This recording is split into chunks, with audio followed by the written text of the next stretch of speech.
Assalamualaikum warahmatullahi wabarakatuh. Izin memperkenalkan diri, dokter. Nama saya Ahmad Fauzan Nasution, NPM 2408260258, angkatan 2024, kelas C, dengan remedial blok sel molekular and hematologi atau blok CMH. Di dalam blok CMH saya akan membahas terkait dengan apoptosis, seperti yang ada di mind map di belakang saya.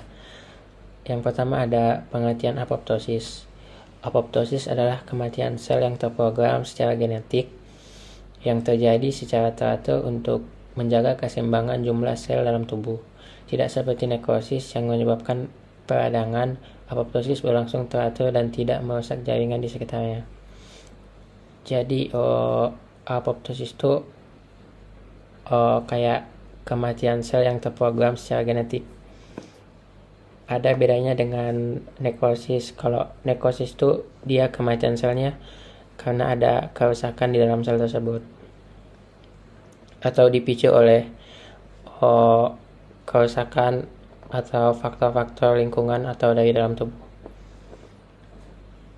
Terus yang selanjutnya adalah mengapa apoptosis penting. Yang pertama adalah menghilangkan sel yang rusak atau menghilangkan sel-sel yang sudah tidak berfungsi. Selanjutnya ada menghilangkan sel yang udah tua gitu, kayak udah tidak fungsional dia dan digantikan oleh yang muda. Terus ada sel-sel yang tidak diperlukan, maka dengan apoptosis dia akan digantikan. Selanjutnya ada berperan dalam perkembangan embrio dan pemeliharaan jaringan. Jadi apoptosis itu terkait juga dari awal mula seperti embrio, dan dia dapat memelihara jaringan. Yang selanjutnya adalah membantu tubuh mengontrol pertumbuhan sel sehingga mencegah kanker. Nah, jadi kalau kayak contohnya tuh ada sel yang udah mati atau sel-sel yang bahaya bagi tubuh. Nah, dengan apoptosis itu bisa menghilangkan sel tersebut atau menimbulkan sel-sel yang baru untuk mencegah sel yang pemicu tadi seperti kanker tersebut. Berikut ada contoh apoptosis alami. Yang pertama ada selaput antar jari janin yang menghilang selama perkembangan embrio. Selanjutnya ada pergantian sel di usus yang mati dan digantikan oleh sel baru.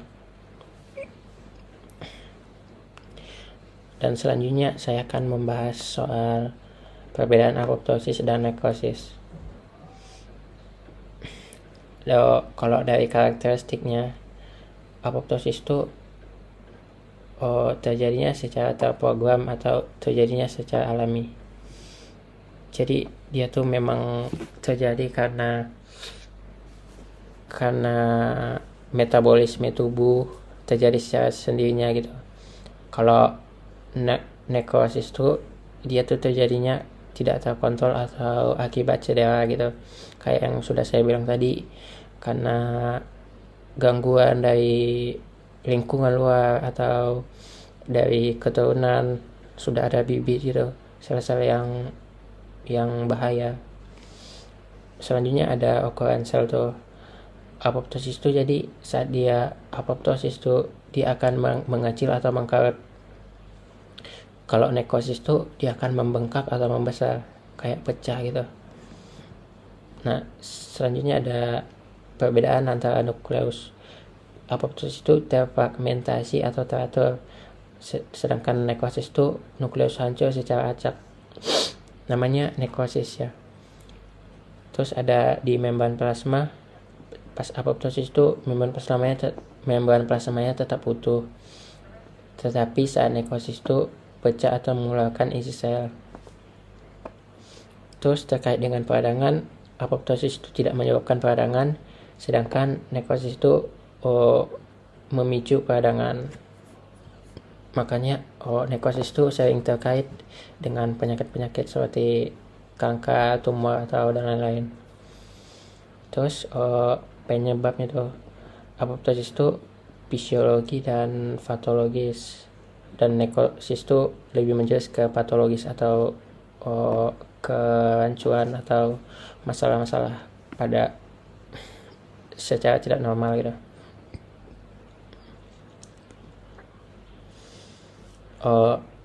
Selanjutnya saya akan membahas soal mekanisme apoptosis.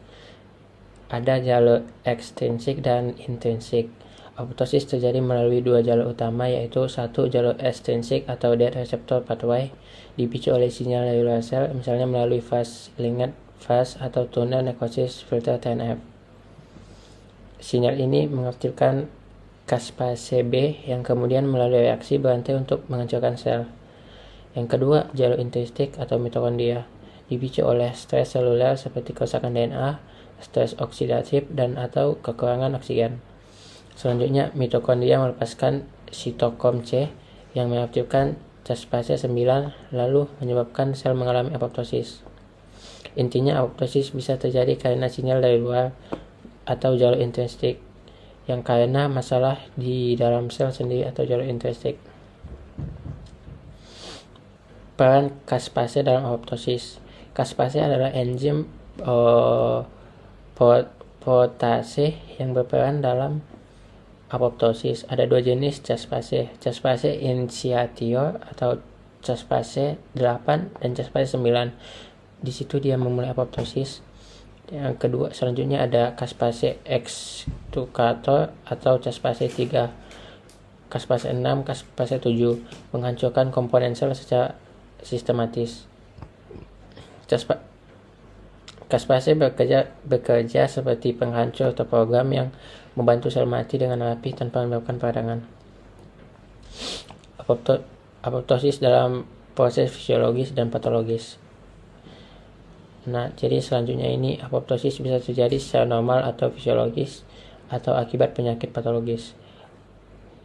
Yang pertama ada apoptosis fisiologis normal. Sel yang tidak diperlukan selama perkembangan janin dieliminasi, misalnya pembentukan jari gitu. Yang kedua ada sel darah putih yang sudah tidak diperlukan akan dihancurkan setelah melawan infeksi. Selanjutnya ada sel usus digantikan oleh sel baru setiap beberapa hari. Kedua ada apoptosis patologis atau dalam gangguan. Apoptosis berlebihan bisa menyebabkan Alzheimer, Parkinson, dan penyakit neurodegeneratif lainnya.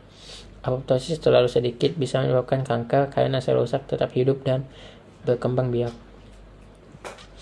Apoptosis yang normal itu baik, tetapi jika terlalu banyak atau terlalu sedikit bisa menyebabkan penyakit.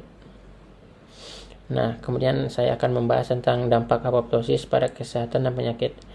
Apoptosis yang berjalan normal sangat penting untuk kesehatan, tetapi jika terganggu bisa menyebabkan berbagai penyakit. Jika apoptosis berjalan baik, maka dapat menghilangkan sel yang rusak atau tua. Ini dampak positifnya. Terus mencegah terbentuknya kanker, memelihara keseimbangan sel dalam tubuh.